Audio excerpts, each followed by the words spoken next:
V have with us Ranjith Ambadi. നമ്മൾ ഈ രഞ്ജിത്ത് അമ്പാടി എന്നുള്ള പേര് നമ്മൾ സിനിമകൾ കാണുമ്പോൾ ചമയം അല്ലെങ്കിൽ മേക്കപ്പ് എന്നൊക്കെ പറഞ്ഞ് പേര് ഭയങ്കര ഫെമിലിയർ ആണ്, പക്ഷെ കാണാനേ കിട്ടാറില്ല. അതെന്താ അങ്ങനെ? നമ്മൾ സിനിമ കാണുമ്പോൾ ഫസ്റ്റ് ആ പേര് എഴുതിക്കാണെങ്കിൽ മാത്രമേ നമ്മൾ കാണുന്നുള്ളൂ, പേരില്ലേ കാണുന്നുള്ളൂ, അല്ലെങ്കിൽ പിന്നെ നമ്മൾ അഭിനയിക്കാൻ കൂടി ചെയ്യണം. അല്ല, അതെന്താ ഒരു ഇന്റർവ്യൂസോ അങ്ങനത്തെ പരിപാടിയൊന്നും പോവാത്തെ? ഉണ്ട് ഇന്റർവ്യൂസ് ഇപ്പോൾ, അതായത് നേരത്തെ ഉണ്ടായിരുന്നില്ല. ഇപ്പോൾ ഈ പറയുന്ന പോലെ ഒരു 4-5 വർഷമായിട്ട്, ഒരു 2004-05 സമയത്ത് അല്ലെങ്കിൽ 2010 ശേഷമൊക്കെ ഒരു വർഷം 15 സിനിമ 20 സിനിമയൊക്കെ ചെയ്യാറുണ്ട്. അപ്പോഴെന്ന് പറഞ്ഞാൽ ഈ ചില സിനിമയുടെ ലൊക്കേഷൻ പോലും ഒരു ദിവസം പോലും ചിലപ്പോൾ നമുക്ക് പോകാൻ പറ്റാത്ത അവസ്ഥയുണ്ട്. കാര്യം അങ്ങനെ സ്പെഷ്യൽ വർക്കൊന്നുമില്ല. പക്ഷെ ഇപ്പോൾ ഒരു 5-6 വർഷമായിട്ട് ചെയ്യുന്ന സിനിമ എല്ലാം ഷൂട്ടിംഗ് ഡേയ്സ് തന്നെ 1 വർഷം 1.5 വർഷമൊക്കെ ഉണ്ടാവും. അത്ര വലിയ സിനിമകളായതുകൊണ്ട് ഈ പറയുന്ന പോലെ ഒരു സിനിമ അത് കംപ്ലീറ്റ് ചെയ്യാനും ഈ പറഞ്ഞ പോലെ അത് റിലീസ് ആവാനും ടൈം എടുക്കും. ശരിക്കും പറഞ്ഞാൽ 2018 മുതൽ ആകെ 6 സിനിമ ചെയ്തിട്ടുള്ളൂ. 8 വർഷമായി, പക്ഷെ 6 സിനിമ ചെയ്തിട്ടുള്ളൂ. അപ്പം അതിൻ്റെ ഒരു ഗ്യാപ്പ് കിട്ടുന്നുണ്ട്. അതുപോലെ അതിൻ്റെ പ്രശ്നമുള്ളൂ. ഈ ആടുജീവിതം ശരിക്കും എത്രാമത്തെ സിനിമയാണ് ചെയ്തത്? ആടുജീവിതം ഏകദേശം ഞാനിപ്പോൾ ഈ അടുത്തെണ്ണിട്ടില്ല, എന്തായാലും ഒരു 2018 കൊറോണ സമയത്ത് ഒരു 142 സിനിമകളായിട്ടുണ്ട്. 50 കഴിഞ്ഞ് കാണും. ഓക്കെ, അപ്പം നമുക്ക് അതിൻ്റെ ഈ 150 സിനിമകളുടെ ഫസ്റ്റ് ഫ്ലാഷ് ബാക്കിൽ നിന്ന് സ്റ്റാർട്ട് ചെയ്യാം. ആദ്യം സിനിമയിലേക്ക് വരുന്നത്, സെറ്റുകളിലേക്കൊക്കെ വരുന്ന അച്ഛൻ്റെ കൈ പിടിച്ചാന്നൊക്കെ ഞാൻ കേട്ടിട്ടുണ്ട്. ശരിക്കും അച്ഛൻ ഒരു ടൈലറായിരുന്നു. അപ്പം അങ്ങനെ ഇന്ദ്രൻസാറിൻ്റെ കൂടെ കോസ്റ്റ്യൂം അസിസ്റ്റൻ്റ് ആയിട്ടൊക്കെ പോകുമായിരുന്നു. അപ്പം അങ്ങനെ ആ സമയത്ത് ഞാൻ സ്കൂളിൽ പഠിക്കുന്ന സമയം ശരിക്കും സിനിമ ലൊക്കേഷനിലേക്ക് ആദ്യം എൻട്രി ചെയ്യുന്നത് വീട്ടിലൊരു തയ്യൽ മെഷീൻ വാടകയ്ക്ക് കൊണ്ടുപോയിട്ടുണ്ടായിരുന്നു. അപ്പോൾ അതിൻ്റെ ഒരു 4 ദിവസത്തെ സോങ് ഷൂട്ട് കഴിഞ്ഞ് ആ മെഷീനും തയ്യൽ മെഷീനും അതിൻ്റെ റെൻറ്റും വാങ്ങിക്കാൻ വേണ്ടിയാണ് ചെല്ലുന്നത്.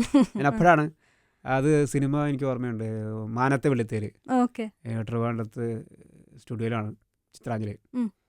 ഞാൻ നോക്കുമ്പോൾ ഈ ഓരോ സീൻ കഴിയുമ്പോഴും കോസ്റ്റ്യൂം ഡിപ്പാർട്ട്മെൻറ്റ് മാത്രമാണ് ജോലി. അതായത് ഒരു 100 പോലീസുകാർ അല്ലെങ്കിൽ രാഷ്ട്രീയക്കാർ, ഇവർക്കൊക്കെ മേക്കപ്പ് ഒന്നുമില്ല പ്രത്യേകിച്ച്. ഇവർക്ക് കോമണായിട്ട് വൈറ്റ് ആൻഡ് വൈറ്റ് അല്ലെങ്കിൽ ഇത് നമ്മുടെ യൂണിഫോം. അപ്പം ഇത് അവർക്ക് എപ്പോഴും പണിയുണ്ട്. ഓരോ സീൻ അനുസരിച്ചിട്ടും 5 സീൻ ഉണ്ടെങ്കിൽ 5 സീൻ ഇവർക്ക് വർക്കുക. ഈ മേക്കപ്പ് അമ്മേനെ നോക്കുമ്പോൾ രാവിലത്തെ ഒരു മെയിൻ വർക്ക് കഴിഞ്ഞാൽ പിന്നെ പിന്നെന്ന് വെച്ചാൽ ഈ അസിസ്റ്റൻസ് മാത്രമാണ് ഇവർക്ക് ടച്ചപ്പ് ചെയ്യും. അങ്ങനെ സ്പെഷ്യൽ വർക്കൊന്നും ഇല്ലെങ്കിൽ ചിലപ്പോൾ അവിടെ ഉച്ചയ്ക്ക് ശേഷം വേണമെങ്കിൽ വീട്ടിൽ പോലെ അങ്ങനെയൊക്കെയുള്ള പരിപാടിയാണ്.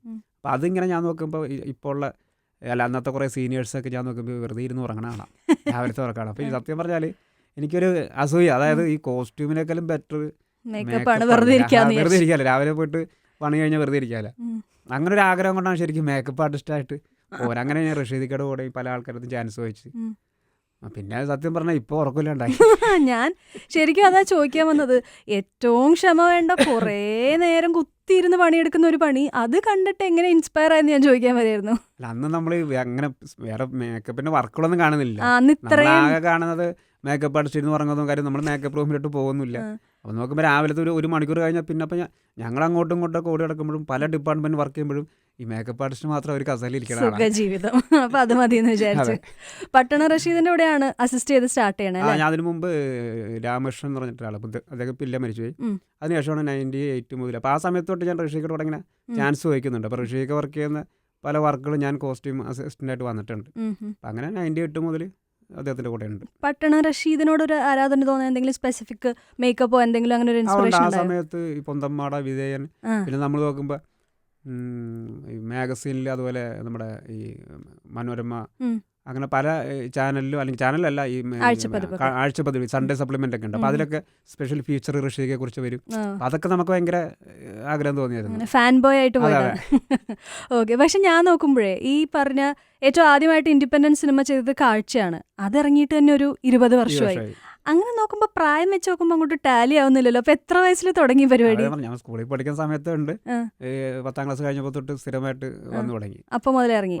എന്താ പറയാ, ഭയങ്കര ഡിഫറെന്റ് ഒരു ലുക്ക് ആണെങ്കിൽ മാത്രമാണ് നമ്മൾ അയ്യോ ഭയങ്കര മേക്കപ്പ് എന്ന് പറയാ, അല്ലെ? സാധാരണ ആൾക്കാർ അങ്ങനെയായിരിക്കും പറയാ. ശരിക്കും അങ്ങനെ പറയുന്നത്. പക്ഷെ അങ്ങനെ പറയുന്നത് എന്നെ സംബന്ധിച്ചുള്ള ഒരു കുഴപ്പമിട്ട് തോന്നണേ. കാര്യം ഒരാളെ കണ്ടിട്ട് അയ്യോ തിരിച്ചറിയാൻ പറ്റില്ല എന്ന് പറഞ്ഞാൽ അത് മേക്കപ്പ് അല്ല, തിരിച്ചറിയാൻ പറ്റത്തില്ല. അയാളെ നമുക്ക് അറിയാൻ ചെയ്യണം, എന്നാൽ നമുക്ക് മനസ്സിലാവുകയും ചെയ്യരുത്. അയാളുടെ എന്ത് വ്യത്യാസമാണ് നമ്മൾ ചെയ്തിരിക്കുന്നത് എന്നുള്ളത് മനസ്സിലാവില്ല. എന്നാൽ അത് പതുക്കെ മനസ്സിലാവണം.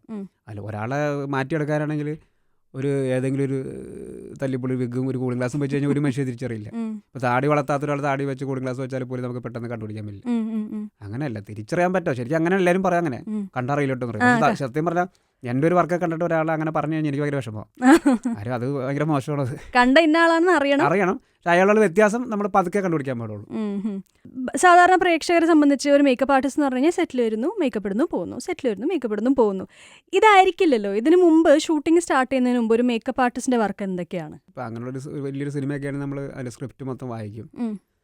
സ്ക്രിപ്റ്റ് വായിക്കുമ്പോൾ തന്നെ നമുക്ക് പല ക്യാരക്ടേഴ്സ് നമ്മുടെ മനസ്സിൽ വരും. അപ്പം നമ്മൾ ഉദ്ദേശിക്കുന്ന ഒരു ക്യാരക്ടർ എങ്ങനെയായിരിക്കണം, അത് പിന്നെ ആ സ്ക്രിപ്റ്റ് കഴിഞ്ഞിട്ട് ഞാനും ഡയറക്ടറോ അല്ലെങ്കിൽ സ്ക്രിപ്റ്റ് റൈറ്ററോട് ഡിസ്കസ് ചെയ്യും.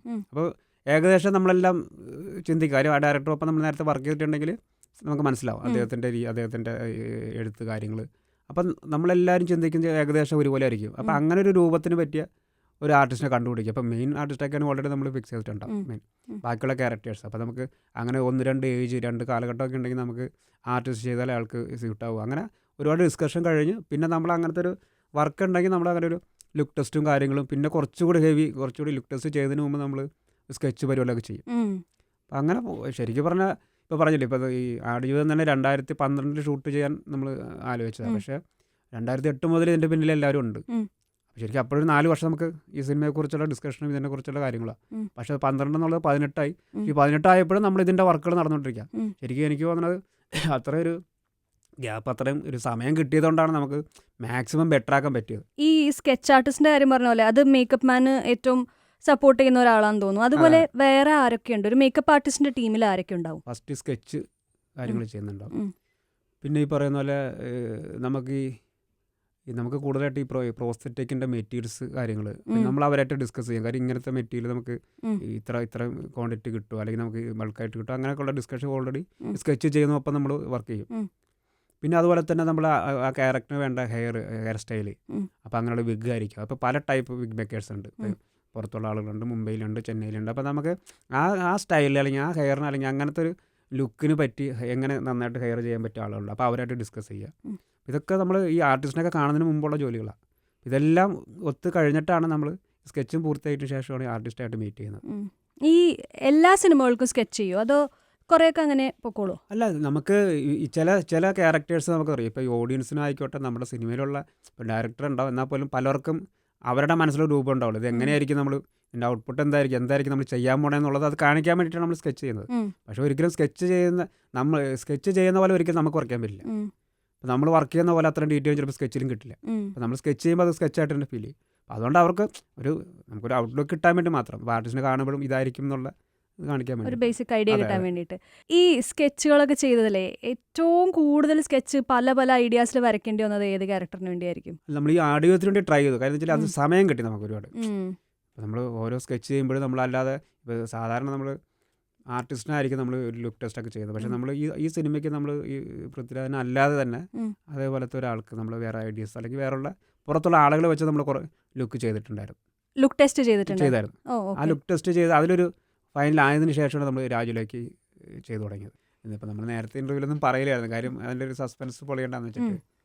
ശരിക്കും നമ്മൾ ആ സിനിമയിൽ പാമ്പുകളെ കാണിക്കുന്നുണ്ട്. ഇപ്പോഴും എനിക്കറിയില്ല, ഒരുപാട് പേര് എൻ്റെ അടുത്ത് പറഞ്ഞിട്ടുണ്ട് പാമ്പുകളൊക്കെ CG ആണല്ലേ. CG നമ്മൾ ചെയ്തിട്ടുണ്ട്, കുറച്ച് വൈറ്റ് ഷോട്ടിലൊക്കെ CG ചെയ്തിട്ടുണ്ട് ഒരുപാട് പാമ്പുകൾ. പക്ഷെ നമ്മൾ കാലിൽ കയറുന്ന ഒരു 4-5 പാമ്പുകൾ കാണിക്കുന്നുണ്ട്. ആ പാമ്പുകളൊക്കെ ഒറിജിനല്ല. റിയലായിട്ട് നമ്മൾ 5 പാമ്പിനെ അവിടെ നിന്ന് അൽജയിൽ തന്നെ ചെയ്താൽ. പക്ഷെ ആ ഒറിജിനൽ പാമ്പ് നമ്മുടെ കാലിൽ കയറാൻ പറ്റില്ല, പ്രത്യേകിച്ച് രാജുവിൻ്റെ കാലിൽ. ആ കാലം നമ്മൾ ചെയ്ത കാല 2 കാലം നമ്മൾ ഒരു മുട്ടിന് താഴെ ഒരു പോർഷനിൽ പാൻറ്റ് മാത്രം ഇടി വെച്ചിട്ട് അതിന് മൂവ്മെൻ്റൊക്കെ നമ്മളതിൽ ചെയ്യുന്നത്. അതിൽ ലാഡർ പോലെ സാധനം ഫിറ്റ് ചെയ്തിട്ട് ഈ പാമ്പുകൾ ഒറിജിനൽ പാമ്പുകൾ ഒരു പ്ലാറ്റ്ഫോമിൽ ഇടുമ്പോൾ നമ്മൾ ഈ കാലൊന്ന് മൂവ് ചെയ്യും. അപ്പോഴാണ് ഈ പാമ്പുകൾ ക്രോസ് ചെയ്യുന്നത്. അതൊരു കാര്യം. ഗോകുലിൻ്റെ ക്യാരക്ടർ ഉണ്ടല്ലോ, ഹക്കീം. ഈ ഹക്കീം മരിച്ചു വീണ് കിടന്നിട്ട് നമ്മൾ രാജുവൊക്കെ പോകും. ആ സമയത്താണ് സാൻഡ് സ്റ്റോം വരുന്നത്, മണ്ണ് വന്ന് മൂടുന്ന സീക്വൻസ്. സാറ് എഴുതി വെച്ചിട്ടുണ്ട്, ഈ മണ്ണ് വന്ന് മൂണു രാജുവൊക്കെ ഇങ്ങനെ ഓടിപ്പോകുന്നു, ഇങ്ങനെ മണ്ണ് വന്ന് മൂടുമ്പോൾ ഇയാളുടെ കണ്ണും മുഖവും മണ്ണ് കൊണ്ട് മൂടുന്നൊരു ഷോട്ട് എഴുതി വെച്ചിട്ടുണ്ട്. അപ്പോൾ എഴുതിയപ്പോൾ തന്നെ നമുക്കത് ഡമ്മി വെച്ച് ചെയ്യാം. പക്ഷേ ഡമ്മി നമ്മൾ ചെയ്തതും മോശമായിരുന്നു ഡമ്മി. പക്ഷേ അത് നമുക്കങ്ങനെ എത്ര വൃത്തിയിൽ ഡമ്മി ചെയ്താൽ പോലും നമുക്കൊരു അത്ര ഒരു ടൈറ്റ് ഷോട്ട് വയ്ക്കാൻ പറ്റില്ല. ഡയറക്ടർക്ക് കണ്ണിനകത്ത് മണ്ണ് പോണ ഷോട്ട് ആവശ്യം. അത് നമ്മളൊരു അത്രയും വൈഡ് വെച്ചിട്ട് കാര്യമില്ല. നമ്മൾ ഈ പറഞ്ഞ നോസും കണ്ണും മാത്രമുള്ള അത്രയും ടൈറ്റ് വയ്ക്കണം. അപ്പോൾ അത് ഡമ്മിയിൽ വെച്ച് വർക്കൗട്ട് വരാമെന്ന് പറഞ്ഞാൽ നമുക്ക് ആലോചിക്കാമെന്നൊക്കെ പറഞ്ഞു അങ്ങനെ കുറേ ഒരു ഷെഡ്യൂളൊക്കെ കഴിഞ്ഞു. അപ്പോൾ ഇതൊക്കെ നമ്മൾ ലാസ്റ്റ് ഷെഡ്യൂൾ വെച്ചേക്കണം. അപ്പോൾ ഞാൻ വിചാരിച്ചു കണ്ണ് മൂടാതിരുന്നാൽ പോരെ, അതിനെന്ത് ചെയ്യുക എന്നുള്ള ആലോചിച്ചിട്ടാണ് നമ്മൾ ശരിക്കും ആ ഹക്കീം ശരിക്കും റിയലായിട്ട് നമ്മൾ കിടത്തിയിട്ട് ഈ ഹക്കീമിൻ്റെ കണ്ണ് മാത്രം നമ്മൾ സെപ്പറേറ്റ് ചെയ്തിട്ട് ഹക്കീമിൻ്റെ കണ്ണടച്ചിട്ട് അതിൻ്റെ മുകളിൽ വേറെ കണ്ണ ചെയ്തേക്കണം. ആളവിടെ ഉണ്ടായിരുന്നു, ആളവിടെ കുഴപ്പമുണ്ട്, പക്ഷെ ആൾ കണ്ണടച്ച് ഉറങ്ങണം അവിടെ. ഇതിന്റെ മുകളിൽ ഒരു ലെയർ വേറെ 2 കണ്ണ് വെച്ചിട്ട് കണ്ണ് തുറന്നിരിക്കും. അപ്പോൾ ആ കണ്ണാകുമ്പോൾ നമുക്ക് എത്ര മണൽ വീണാലും വീണ്ടും ക്ലീൻ ചെയ്ത് ബ്രഷ് ഇട്ട് ക്ലീൻ ചെയ്തിട്ട് വീണ്ടും റീടേക്ക് എടുക്കാം. എനിക്ക് തോന്നുന്നു ഇൻഡസ്ട്രിയിലും പറയുന്നത് രഞ്ജിത്ത് അമ്പാടി ബ്ലെസ്സി സാറിന്റെ സ്വന്തം ആളാണെന്നുള്ളതാണ്. ഏറ്റവും ആദ്യത്തെ സിനിമ മുതൽ ഞാൻ 2004 മുതൽ സാറിന്റെ ഫസ്റ്റ് പടം മുതൽ. പക്ഷെ അങ്ങനെ ഒരു സംഭവിച്ചു പോണതാ. കാര്യം ആദ്യത്തെ സിനിമ കഴിഞ്ഞു, അപ്പോൾ സ്വാഭാവികമായിട്ട് അടുത്ത സിനിമ പല തിരക്കുകൾ വരും. അപ്പോൾ ഞാൻ പുതിയൊരാളായതുകൊണ്ട് എനിക്ക് വേറെ വർക്കുകളൊന്നും ഇല്ലാത്തതുകൊണ്ട് നെക്സ്റ്റ് തന്മാത്ര സാറിൻ്റെ സിനിമ തന്നെ അങ്ങനെ കണക്റ്റായി പോയതാണ്. പിന്നെ ഇപ്പോൾ സാറിൻ്റെ സിനിമ ആകുമ്പോൾ നമ്മൾ അറിയാൻ പറ്റും. ഇപ്പോൾ വേറൊരു ആൾ സിനിമ ചെയ്യുന്ന പോലെ പെട്ടെന്നൊരു സിനിമ കഴിഞ്ഞാൽ അടുത്ത 2 മാസം കഴിഞ്ഞ സിനിമ അങ്ങനെയല്ലോ. മിനിമം ഒരു 3 വർഷം 4 വർഷം നേരത്തെ ഉണ്ടായിരുന്നു. അപ്പോൾ നമുക്ക് അതുകൊണ്ട് നമുക്കും പ്ലാൻ ചെയ്യാൻ പറ്റും. ആ സമയത്ത് നമ്മളും എന്തായാലും ഫ്രീ ആവണം. ആ സമയത്ത് വേറെ വർക്കും നമ്മൾ കമ്മിറ്റ് ചെയ്യേണ്ട, അങ്ങനെ ചെയ്യണം. അതുകൊണ്ട് മേക്കപ്പ് ചെയ്യാൻ ഭയങ്കര ബുദ്ധിമുട്ടുള്ളത് പീരിയോഡിക് ഫിലിംസിലേക്കൊക്കെ വരുമ്പോഴാണ്. ഇപ്പോൾ എന്താ പറയുക, ഇപ്പോൾ ഇനിയിപ്പോൾ കങ്കുവ ചെയ്യാനിരിക്കുന്നുണ്ട്, അതേപോലെ പണ്ട് ചെയ്തേക്കണേ കുറേ പഴയ കാലം കാണിച്ചിരിക്കണേ പാലേരി മാണിക്യം അല്ലെങ്കിൽ ഉറുമി, ഇതൊക്കെ ചെയ്തിട്ടുള്ളതാണ്. ഇതൊക്കെയാണോ ഭയങ്കര ചലഞ്ചിങ് ആയിട്ട് വരുന്ന വർക്ക്സ്? അല്ല, ശരിക്കും നമ്മളൊരു ഫ്രെയിമിലൊരു ആർട്ടിസ്റ്റിനെ കാണുമ്പോൾ അദ്ദേഹം മേക്കപ്പ് ചെയ്തിട്ടില്ല എന്നുള്ള ഫീൽ വരുത്താനാണ് ഏറ്റവും വലിയ ബുദ്ധിമുട്ട്. നോ മേക്കപ്പ് ലുക്കാണ്. അതായത് മേക്കപ്പ് ചെയ്യാതെ മേക്കപ്പ് ചെയ്യാന്നുള്ള പരിപാടിയാണ്. നമ്മൾ വിചാരിക്കുന്ന പോലെ ഒന്നുമല്ലല്ലോ ഇതിന്റെ പരിപാടി. അതായത് ഒരാളെ കാണുമ്പോൾ നമ്മൾ ഒരിക്കലും പറയരുത് അയാൾ മേക്കപ്പ് ചെയ്തിട്ടില്ല, എന്നാൽ നമ്മൾ മേക്കപ്പ് ചെയ്തിരിക്കണം. ഇപ്പോൾ സിനിമയ്ക്കായിട്ട് ഒരു മേക്കപ്പ് ചെയ്യണമല്ലോ, ഒരു ക്യാരക്ടർ ഉണ്ടല്ലോ അവർക്ക്, പക്ഷെ അതൊട്ടും ഫീൽ ചെയ്യാൻ പാടില്ല. അതാണ് ഏറ്റവും ബുദ്ധിമുട്ട്.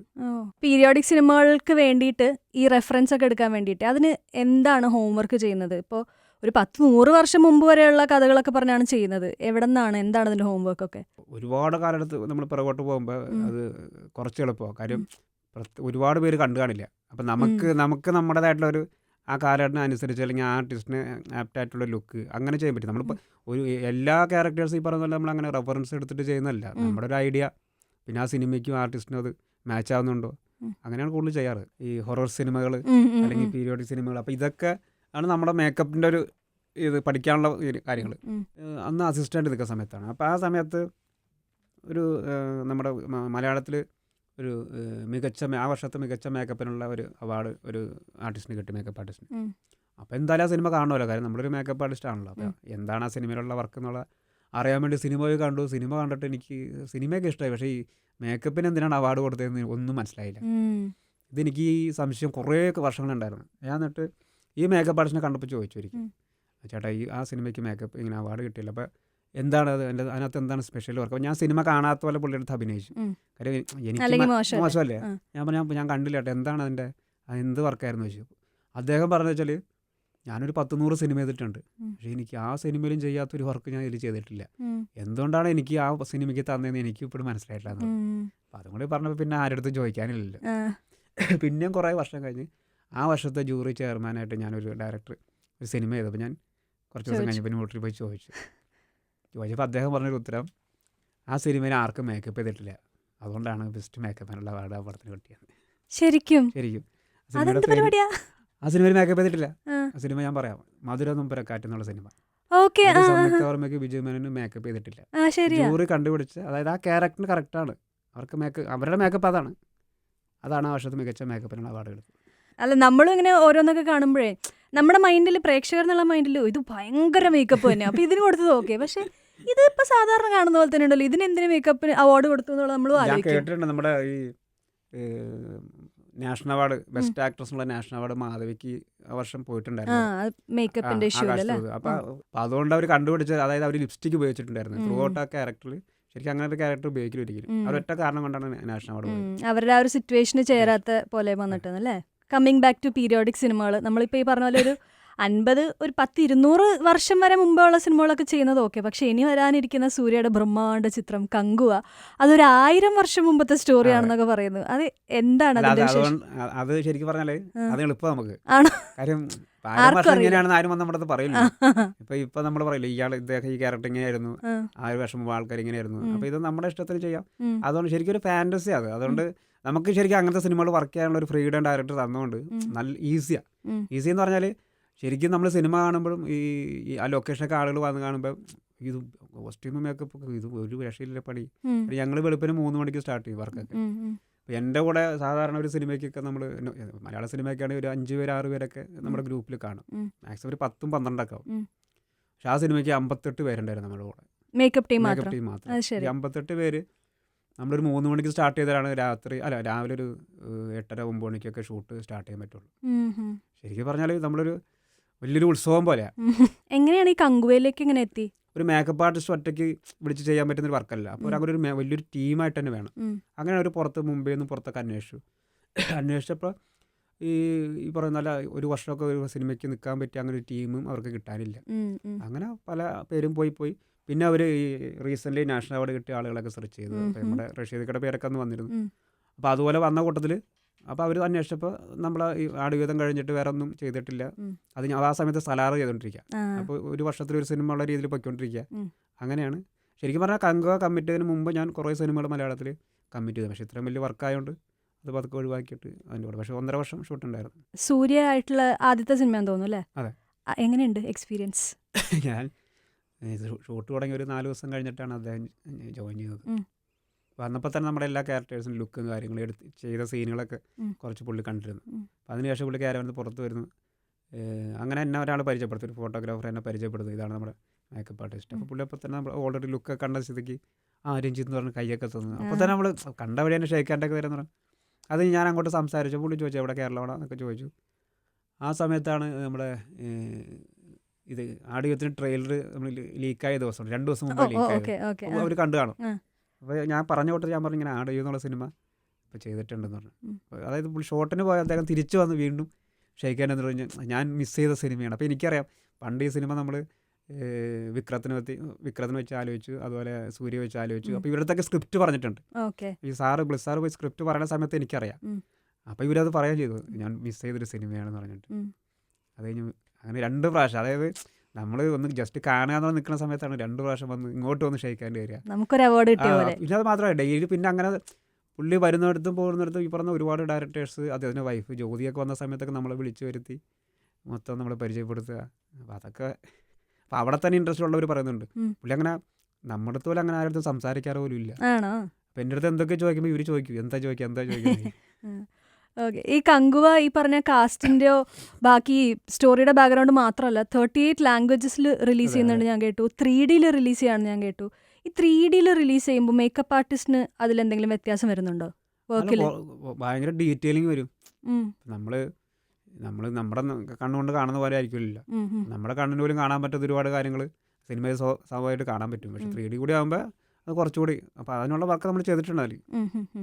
നമ്മളെല്ലാവരും ആലോചിക്കുന്ന ഒരു കാര്യമാണ്, ഇപ്പോൾ ഒരു മേക്കപ്പ് ആർട്ടിസ്റ്റ്, ഒരു മെയിൻ മേക്കപ്പ് ആർട്ടിസ്റ്റ് നമ്മൾ അറിയുന്ന പോലെ ഉള്ള ഒരാൾ ശരിക്കും നായകൻ അല്ലെങ്കിൽ ഭയങ്കര മേക്ക് ഓവർ ചെയ്യേണ്ട ആളുകൾക്ക് മാത്രമാണോ വർക്ക് ചെയ്യുക, അതോ ആ സെറ്റിലുള്ള കംപ്ലീറ്റ് ആളുകൾക്ക് വർക്ക് ചെയ്യുമോ? എങ്ങനെയാണ് അതിൻ്റെ ഒരു സ്ട്രക്ചർ എങ്ങനെയാണ്? അല്ല ശരിക്കും ഇപ്പോൾ നമ്മുടെ വർക്ക് എന്ന് പറഞ്ഞാൽ ഒരു ആ ക്യാരക്ടറിന് എന്താണ് അത് ഡിസൈൻ ചെയ്യാന്നുള്ള, അത് ഡിസൈൻ ചെയ്ത് കഴിഞ്ഞാൽ ഫസ്റ്റ് നമ്മൾ അത് ചെയ്യണം. പിന്നെ ഞാനില്ലെങ്കിൽ പോലും ഞാൻ ചെയ്യുന്ന പോലെ വർക്ക് ചെയ്യുന്ന ഒരു ടീം നമുക്ക് ഉണ്ടാവണം. അങ്ങനെയാണ് നമ്മൾ അങ്ങനെ ടീം ഉണ്ടാവുന്നത്. പിന്നെ ഈ പറയുന്ന പോലെ ഒരു ഒറ്റ സീക്വൻസിൽ നമ്മളൊരു 30-35 മെയിൻ ഇങ്ങനത്തെ ആർട്ടിസ്റ്റുകളും പിന്നെ ഒരു 600 ബാക്ക്ഗ്രൗണ്ട് ആർട്ടിസ്റ്റുകളും. ഇപ്പോൾ ഇവരെല്ലാവരും മേക്കപ്പ് ചെയ്യണമെങ്കിൽ ഞാനൊരാളല്ല, എന്നെ പോലത്തെ ഒരു 10 പേരുണ്ടെങ്കിൽ നടക്കില്ല. നമ്മളൊരു ഗ്രൂപ്പിന് അങ്ങനത്തെ ഒരു ടീം ഉണ്ടാവും. അവർക്കൊരു ചീഫ് മേക്കപ്പ് ആർട്ടിസ്റ്റ് ഉണ്ടാവും, അവരെ കോർഡിനേറ്റ് ഒരാളുണ്ടാവും, ഹെയറിൻ്റെ ചെയ്യാൻ ഒരാളുണ്ടാവും, ടാറ്റൂസിൻ്റെ ഉണ്ടാവും, വിഗ്, അങ്ങനെ പല കാറ്റഗറി ആയിട്ട് നമ്മൾ തിരിക്കും. മേക്കപ്പ് ചെയ്തു എന്ന് തോന്നുകയും ചെയ്യരുത് എന്ന മേക്കപ്പ് ഉണ്ടാവണം എന്ന് അത് ഭയങ്കര വർക്കൗട്ടായിട്ട് എനിക്ക് ഫീൽ ചെയ്ത് പറഞ്ഞതാണ് ആർക്കറിയാമിൽ ബിജു മേനോൻ. എന്നുവെച്ചാൽ മേക്കപ്പിൻ്റെ പവറിലാണ് ഫുൾ ആളൊരു, എനിക്ക് തോന്നുന്നു ഒരു 73 വയസ്സോളം ഉള്ള ഒരു ക്യാരക്ടർ. അതേപോലെ ഒഴിമുറിയിൽ ലാലിൻ്റെ ക്യാരക്ടർ, താണുപിള്ള ക്യാരക്ടർ, മാലിക്കിൽ ഫഹദ് ഫാസിൽ, ഇവരെല്ലാവരും വയസ്സാക്കിയ ആളാണ്. അപ്പോൾ ഈ ഓരോരുത്തരും എന്നുവെച്ചാൽ ഓരോ സ്കിൻ ടോൺ ഉള്ള ആൾക്കാർ, ഓരോ ബോഡി ലാംഗ്വേജ് ഉള്ള ആൾക്കാർ, ഇവരൊക്കെ വയസ്സന്മാരാക്കുമ്പോൾ അത് എനിക്ക് തോന്നുന്നു മാലിക്കിൽ നിമിഷ സജനൊക്കെ എല്ലാവരും വയസ്സാവുന്നുണ്ടല്ലോ. ഇങ്ങനെയുള്ള വളരെ പെക്യുലറായിട്ട് വളരെ ഡിഫറെൻ്റ് ആയിട്ടുള്ള ആൾക്കാരൊക്കെ വയസ്സാക്കുമ്പോൾ ഇത് ഡിഫറെൻ്റ് ആക്കാൻ വേണ്ടി എന്ത് ചെയ്യും? അത് നമ്മൾ നോക്കുന്നു. അത് ഇവർ വേറെ ക്യാരക്ടർ ഇതുപോലെ ചെയ്തിട്ടുണ്ടോ, അല്ലെങ്കിൽ ഇതേ സിമിലർ ലുക്കുള്ള വേറെ ഏതെങ്കിലും ആർട്ടിസ്റ്റ് റീസെൻ്റ് അങ്ങനത്തെ സിനിമകൾ വന്നിട്ടുണ്ടോ, അതൊക്കെ നോക്കും. ഈ ബീച്ചേൻ്റെ കേസിലൊക്കെ ശരിക്കും ബീച്ചേടിന് പകരം വേറെ ഏത് ആർട്ടിസ്റ്റാണ് ആദ്യം ഫിക്സ് പറഞ്ഞിരുന്നത്. അതിനുശേഷമാണ് പെട്ടെന്ന് അത് മാറി ബിജുമേനാണെന്ന് പറഞ്ഞപ്പോൾ തന്നെ നമ്മൾ ബിജുമേനാണെന്ന് നമ്മൾ ആലോചിക്കുമ്പോൾ തന്നെ സ്ഥിരമായിട്ട് കാണുന്നൊരു താടി, ഇതല്ലാതെ വേറെ ലുക്കില്ല. നമ്മൾ എങ്ങനെ ആലോചിച്ച് ബീച്ചേണ്ട അങ്ങനെ മനസ്സിൽ വരുള്ളൂ. ശരിക്കും പറഞ്ഞാൽ ഞാൻ വർക്ക് ചെയ്തതിൽ ഈ ലുക്ക് ടെസ്റ്റ് ചെയ്ത് നമ്മൾ ഒരു ദിവസം മൊത്തം എടുത്തത് അങ്ങനെ ആ ക്യാരക്ടറിൽ എത്താൻ വേണ്ടിയിട്ട്. അങ്ങനെ അത് ഡ്രസ്സ് മാറാൻ വേണ്ടി അകത്ത് പോയി. അപ്പോൾ സാനിച്ചേട്ടൻ വന്നിട്ട് ഡയറക്റ്റ് വന്നിട്ട് ഞങ്ങൾ വേറെ സിനിമയുടെ കഥയൊക്കെ ഇങ്ങനെ പറഞ്ഞിരിക്കുന്ന സമയത്താണ് ബീച്ചേട്ടൻ പുറത്തേക്ക് വരുന്നത്. അപ്പം ഞാൻ കാണുന്നില്ല ബീച്ചേട്ടൻ വരുന്നത്. ഈ സാനിച്ചേട്ടൻ ബീച്ചേട്ടൻ നോക്കിയിട്ട് എന്നെ തിരിച്ച് എൻ്റെയിലേക്ക് വർത്താൻ വന്നു കഴിഞ്ഞപ്പോൾ വീണ്ടും നോക്കി പറഞ്ഞു ബിജു അല്ലേ എന്ന് പറഞ്ഞു. അപ്പോൾ ആ ഡ്രസ്സും ഇതെല്ലാം കഴിഞ്ഞ് പിന്നെ ബീച്ചേട്ടൻ പുറത്ത് വന്നപ്പോൾ തന്നെ ഒരു ആയിട്ട് വന്നത്. അപ്പോഴേക്കും ബീച്ചേട്ടൻ ഇവർക്ക് ഓക്കെ ആയി. പിന്നെ ഒരു മണിക്കൂർ വർക്ക് ചെയ്തപ്പോഴാണ് ശരിക്കും പറഞ്ഞാൽ ആ ഒരു ദിവസത്തെ വർക്കാണ് ഏറ്റവും വലിയ വർക്ക്. ഈ ലുക്കുകളൊക്കെ പലതവണയായിട്ട് കുറേ തവണ റിപ്പീറ്റ് ചെയ്യണമല്ലോ. അപ്പോൾ ആ കണ്ടിന്യൂറ്റി മെയിൻറ്റെയിൻ ചെയ്യാൻ വേണ്ടി മേക്കപ്പിൻ്റെ ടീമിൻ്റെ ഒരു വർക്ക് എന്താ? അല്ല, നമ്മളിതൊരു 3-4 ദിവസം കഴിഞ്ഞാൽ പിന്നെ ഈ പറഞ്ഞ പോലെ നമുക്ക് ഇരുട്ടത്താണെങ്കിൽ പോലും നമ്മൾ ചെയ്ത് അങ്ങനെ ആയിപ്പോൾ. അപ്പം നമ്മൾ ഈ ആടിയത്തിന് വേണ്ടിയിട്ട് ശരിക്കും ഷൂട്ടിംഗ് ഡേയ്സ് തന്നെ 165 ദിവസത്തോളം ഉണ്ടായി. ഈ 165 ദിവസം എന്ന് പറഞ്ഞാൽ ഒരു 10-15 ദിവസം നാട്ടിൽ നമ്മുടെ നോർമലായിട്ടുള്ള ഭക്ഷണം. ഈ 160 ദിവസത്തിൽ നമ്മൾ ഈ അലിച്ചേരിയൊക്കെ ചെയ്യുന്ന വെച്ചാൽ രാവിലത്തെ മോർണിംഗ് ലൈറ്റ് ഷൂട്ട് ചെയ്യും. പിന്നെ നമ്മളൊരു ഈവനിങ് വരെ ഷൂട്ടില്ല. പിന്നെ ഈവനിങ് 4 മണിക്ക് 5 മണിക്കാണ് ഷൂട്ട്. അപ്പോൾ ആ സമയത്ത് നമ്മൾ വീണ്ടും അതേപോലെ തന്നെ വീണ്ടും റെഡിയാണ്. അപ്പോൾ ഈ 150 എന്നുള്ളത് നമ്മൾ ഡബിൾ ആവും. ഒരു 300 ദിവസങ്ങൾ ചെയ്യേണ്ടി വരും. ഈ 300 ദിവസം ചെയ്യുമ്പോഴും നമ്മൾ ഈ കണ്ടിന്യൂറ്റി, പ്രത്യേകിച്ച് നമ്മളൊരു ടാനിങ് മാത്രമല്ല, ഈ ഒരുപാട് മാർക്കുകൾ, കാര്യങ്ങൾ, പല്ലിൻ്റെ, വിഗിൻ്റെ, ശരിക്കും പറഞ്ഞാൽ നമ്മൾ ചെയ്തൊരു 10 ദിവസം ആകുമ്പോഴേക്കും പിന്നെ കണ്ടിന്യൂറ്റി ഫോട്ടോ ഒന്നും വേണ്ട. എഴുതിയൊക്കെ ചാർട്ട് ഉണ്ടാവും ഇന്ന സാധനങ്ങൾ മാറ്റാൻ. നമ്മൾ അല്ല, ഈ സീൻ ബൈ ഒരു ചാർട്ട് ഉണ്ടാക്കിയിട്ടുണ്ടായിരുന്നു. അതായത് രാജുവിൻ്റെ ഒക്കെ ഒരു എസ്കേപ്പ് ട്രാവലിംഗ് ഉണ്ടല്ലോ. അപ്പോൾ ഇതൊരു 7 ദിവസം കൊണ്ടാണ്. അപ്പോൾ നമ്മൾ ഫസ്റ്റ് ഡേ ഇയാളൊരു എനർജി ലെവൽ ഒരു 40-45 ഒക്കെ ആയിരിക്കും. അങ്ങനെ ഒരു ലെവലുണ്ടാവും. അപ്പോൾ അതങ്ങനെ ഓരോ ദിവസം കഴിയും. ചിലപ്പോൾ ഇങ്ങനെ ചില ഭക്ഷണം കഴിക്കുക അല്ലെങ്കിൽ വെള്ളം കുടിക്കുമ്പോൾ അത് എനർജി കൂടും, പിന്നെ തീരെ കുറയും. അപ്പോൾ നമ്മൾ ഓരോ സീൻ, ഇന്ന സീൻ, അതായത് ഒരു 20 സീൻ തൊട്ട് ഒരു 25ാമത്തെ സീൻ വരെ എനർജി ലെവൽ, അങ്ങനെ നമ്മൾ ഓൾറെഡി ഷൂട്ടിന് മുമ്പ് തന്നെ ഒരു ഗ്രാഫ് ഉണ്ടാക്കി വെച്ചിട്ടുണ്ടായിരുന്നു. അതുകൊണ്ട് നമുക്ക് സീൻ നമ്പർ കിട്ടിയാൽ മാത്രം മതി. നമുക്ക് ഇന്ന സീൻ എന്ന് പറഞ്ഞു കഴിഞ്ഞാൽ ഇന്ന ലുക്ക് ഇടണമെന്ന് അറിയാൻ പറ്റും, കറക്റ്റായിട്ട് അറിയാം. ഓക്കെ. ഇട്ടിയവര അല്ലെങ്കിൽ താണുപിള്ള അല്ലെങ്കിൽ മാലിക്കില് അലീക്ക, ഈ റോൾസിനൊക്കെ സ്റ്റേറ്റ് അവാർഡ് പ്രതീക്ഷിച്ചിരുന്നോ? ഇല്ല, നമ്മൾ ആദ്യമൊക്കെ പ്രതീക്ഷിച്ചിരുന്നു. ആദ്യത്തെ ഒരു 1-2 വർഷമൊക്കെ ഈ പറഞ്ഞ പോലെ മകൾക്ക് ആ സിനിമ കഴിഞ്ഞ് പിന്നെ ചെയ്യണ വർക്കുകൾക്കൊക്കെ ഒരു പ്രതീക്ഷ ഉണ്ടായിരുന്നു. പിന്നെ പ്രതീക്ഷിക്കാറില്ല. കാര്യം പ്രതീക്ഷിച്ചല്ല നമ്മൾ വർക്ക് ചെയ്യണത്. കാര്യം ഈ പറഞ്ഞ പോലെ താണുപിള്ളയുടെയൊക്കെ നമ്മൾ പ്രതീക്ഷിച്ച വർക്ക് ചെയ്യുന്നത്. പിന്നെ മനസ്സിലായി നമ്മുടെ ഈ അതായത് ഒരു ജൂറി, ഇപ്പം ഞാൻ കാണുന്ന പോലെ ആയിരിക്കുമല്ലോ ഒരാൾ സിനിമ കാണുന്നത്. അപ്പോൾ എനിക്ക് ഇഷ്ടപ്പെടാത്ത സിനിമ വേറെ ആൾക്ക് ഇഷ്ടപ്പെടണമെന്നുണ്ടാവും. അപ്പോൾ എനിക്ക് ഇഷ്ടപ്പെട്ട മേക്കപ്പ് വേറെ ആൾക്ക് ഇഷ്ടപ്പെടണമെന്നില്ല. അപ്പോൾ അതുകൊണ്ടാണ് നമ്മുടെ ഒരു വർക്ക് അങ്ങനെ ഒരു ജൂറിയുടെ മുമ്പിൽ എത്തുക എന്നുള്ളതാണ് ഏറ്റവും വലിയ കാര്യം. ഒരു വർഷത്തെ ഒരു 10 സിനിമ മേക്കപ്പിന് വേണ്ടി തിരഞ്ഞെടുത്തിട്ടുണ്ടെങ്കിൽ അതിലൊരു സിനിമ എൻ്റെതായ മതി. അപ്പോൾ അവരുടെ ഇഷ്ടമാണത്. ഇപ്പോൾ ഒരുപാട് അവാർഡ് കിട്ടുമ്പോൾ നമ്മൾ പറയാറില്ല, അയ്യോ അത് ഇന്നാൾ കൊടുക്കായിരുന്നു, ചിലവർ പറയും ഇന്നാൾ കൊടുക്കായിരുന്നു. അത് എപ്പോഴും ഉണ്ടാവും. അതുപോലെ തന്നെയാണ് മേക്കപ്പിൻ്റെ കാര്യം. ഭയങ്കര കങ്കുവ പോലെ തന്നെ ഭയങ്കര വലിയൊരു സിനിമ ചെയ്യുന്നത് കമൽഹാസനുമായിട്ടാണ്. അയ്യോ, ആ തഗ് ലൈഫിന്റെ എക്സ്പീരിയൻസ് എന്താണ്? തഗ് ലൈഫിന്റെ എക്സ്പീരിയൻസ് വെച്ചാൽ ഞാൻ ഓൾറെഡി മണിസാറിൻ്റെ അവിടെ കടൽ എന്നുള്ള മൂവി ചെയ്തത്. മണിസാറിനെ സ്വന്തം ആളാന്ന് തോന്നുന്നല്ലേ? കടൽ കഴിഞ്ഞിട്ട് പിന്നെ പോകാൻ പറ്റില്ല. മരിയാൻ ചെയ്തിട്ടാണ് കടൽ വർക്ക് ചെയ്യുന്നത്. അപ്പോൾ മണിസാറിൻ്റെ രീതികളും സിനിമകളൊക്കെ നമുക്ക് അറിയാമല്ലോ. പക്ഷേ നമുക്ക് ശരിക്കും ഇപ്പോൾ 28-29 വർഷമായി ഞാൻ ഇൻഡസ്ട്രി. അപ്പോൾ ഇത് കഴിഞ്ഞ വർഷം 28 വർഷം നമ്മൾ ചെയ്തിട്ടും വേറെ നല്ലൊരു 6 സ്റ്റേറ്റ് അവാർഡ്, നാഷണൽ അവാർഡൊക്കെ കിട്ടിയിട്ടുണ്ടെങ്കിൽ നമ്മൾ അവിടെ ചെല്ലുന്നത് ഞാൻ വീണ്ടും വേറൊരു സ്കൂളിൽ LKGയിലേക്കാണ്. കാര്യം അതായത് ഒരു സിനിമയ്ക്ക് വേണ്ടി മാത്രം അദ്ദേഹം ഈ മേക്കപ്പിൻ്റെ ഒരു 2 മാസത്തെ കോഴ്സ് ചെയ്യും. ഇതൊരു ആർട്ടിസ്റ്റാണ് ഈ പറയുന്നത്. അങ്ങനെ ചെയ്ത് വർക്ക് ചെയ്ത ഒരാളുടെ അടുത്താണ് നമ്മൾ പോയിട്ട് വർക്ക് ചെയ്യാൻ പോകുന്നത്. അപ്പോൾ ഇപ്പോഴും ശരിക്കും പറഞ്ഞാൽ അവിടെ ഒരുപാട് ഇപ്പോൾ ഈ പറഞ്ഞ മണിസാറെ ഞങ്ങളൊക്കെ ഒരു തീരുമാനിച്ച ചില കാര്യങ്ങളൊക്കെ വർക്ക് ചെയ്യുമ്പോൾ വീണ്ടും കുറേ ഡീറ്റെയിലേക്ക് പുള്ളി പറഞ്ഞു തരും. ചെറിയൊരു വൂണ്ട് മാർക്സ് ആയിക്കോട്ടെ, ഒരു ബ്ലഡിൻ്റെ വെറുതെ ബ്ലഡ് തെറിക്കുന്ന ആയിക്കോട്ടെ, അത്രയും ഡീറ്റെയിലിംഗ് പുള്ളി പറഞ്ഞു തരും. അപ്പോൾ അത് നമുക്ക് ആദ്യം അതൊക്കെ പേടിയായിരുന്നു. കാര്യം നമ്മുടെ വർക്ക് ശരിയാവാത്തതുകൊണ്ടാണല്ലോ പുള്ളി പറയുന്നത്. പക്ഷേ നമുക്കിപ്പോൾ അത് പുള്ളി പറഞ്ഞു ചെയ്യാൻ ഭയങ്കര ഇൻട്രസ്റ്റ് ആയി. കാര്യം നമുക്കറിയാം പുള്ളി ഇത് പറയും ഇങ്ങനെ ആയിരിക്കും എന്നുള്ളത്. അപ്പോൾ അത് നമ്മൾ പഠിച്ചു വരികയാണ് ഇപ്പോൾ. കമൽഹാസൻ ഈ പറഞ്ഞ പോലെ മേക്കപ്പിൽ ഒരുപാട് എക്സ്പെരിമെന്റ്സ് ചെയ്യുന്നതും അതുപോലെ അതിനെപ്പറ്റി കുറേ പഠിച്ചിട്ടുള്ള ആളാണ്. അതാ ഇപ്പോൾ പുള്ളിയുടെ തന്നെ കുറേ പല മാർക്ക് കാര്യങ്ങൾ പുള്ളി സ്വന്തമായിട്ട് ചെയ്യാം. ഞങ്ങൾ പോയി നോക്കിയേക്കും. ആണോ? ചെറിയ മാർക്ക് കയ്യിലൊക്കെ ഒരു ആക്ഷൻ സീക്വൻസ് ഒക്കെ വരുമ്പോൾ അത് പുള്ളി തന്നെ സ്വന്തമായിട്ട് പുള്ളി ചെയ്യണം. ആ പുള്ളിയുടെ ടീമുണ്ട്, ഞങ്ങളൊക്കെ എല്ലാവരും ഉണ്ട്. എന്തായാലും പുള്ളി ഒരു രസം, പുള്ളി സ്വന്തമായിട്ട് ഇങ്ങനെ ചെയ്യും. അത് ഭയങ്കര ഡീറ്റെയിലിംഗ് ആയിട്ട് ചെയ്യുമ്പോൾ ഞങ്ങളൊക്കെ ചുറ്റും കൂടി ഇങ്ങനെ നോക്കിക്കൊണ്ട് നിങ്ങൾ പോയി നോട്ട്സ് ഒക്കെ എടുക്കും. സലാറിൽ പൃഥ്വിരാജിന്റെ ആ ഒരു സെപ്റ്റംബറിംഗ് ലുക്ക്, ആ ഒരു ലുക്ക് ഫുള്ള് ഡിസൈൻ ചെയ്തത് രഞ്ജിത്ത് അമ്പാടിയാണ്. അത് ശരിക്കും ഈ ആടുവിധം ലാസ്റ്റ് ഷെഡ്യൂൾ നടക്കുന്ന സമയത്താണ് അവരുടെ ഷൂട്ട് പ്ലാൻ ചെയ്തത്. അങ്ങനെ എനിക്ക് മൊബൈലിൽ വാട്സാപ്പിൽ രാജു അയച്ചു തന്നു, പ്രശാന്ത് എന്ന് പറഞ്ഞിട്ട്. ഞാൻ പറഞ്ഞു പ്രശാന്ത്. പിന്നെ അപ്പോഴേ പ്രശാന്ത് നീലെന്നുള്ളത് എനിക്കറിയില്ല. അതെ, പ്രശാന്ത് ഒരുപാട് പ്രശാന്ത് ഉണ്ടല്ലോ.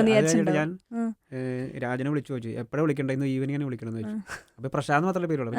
ഡയറക്ടർ പ്രശാന്തിനെ രഞ്ജിത്തെ പുള്ളി നേരിട്ട് വിളിക്കണ്ട, പുള്ളിൻ്റെ അസോസിയേറ്റിൻ്റെ നമ്പർ അയച്ചു തരാറ്. അപ്പോഴാണ് പുള്ളിയുടെ വായിന്നാണ് പറഞ്ഞത് പ്രശാന്ത് നീലെന്നുള്ളത്.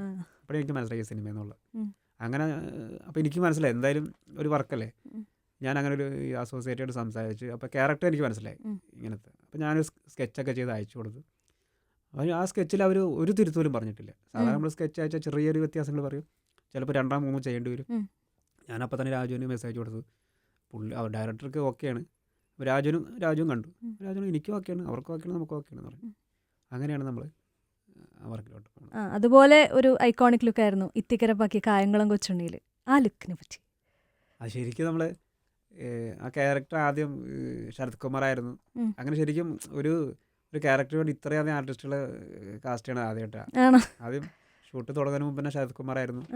പിന്നെ അത് നാഗാർജുനായി, ചിരഞ്ജീവിയായി, പിന്നെ പ്രഭു, അങ്ങനെ ഒരുപാട് ആർട്ടിസ്റ്റുകൾ തമിഴും മലയാളത്തിൽ നിന്നൊക്കെ പല രീതിയിലും എല്ലാം വലിയ വലിയ ആർട്ടിസ്റ്റുകളാണ്. ശരിക്കും ടൊവിനോയിൽ തുടങ്ങിയതാണ്. ടൊവിനോണ് ആ ക്യാരക്ടർ ചെയ്യേണ്ടതായിരുന്നു ശരിക്കും. ഇത്തിക്കരപ്പൈ ടൊവിനോ, സണ്ണിവേൻ, നിവിൻ പോളി, ഇതായിരുന്നു കോമ്പിനേഷൻ അന്നത്തെ.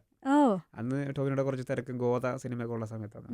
അങ്ങനെയാണ് ഇത് മാറി ഇന്ത്യൻ സിനിമയിൽ ഇനി പറയാത്ത പേരുകളൊന്നുമില്ല. ഓരോ ദിവസം ഓരോ പേര് വരുന്നുണ്ട്.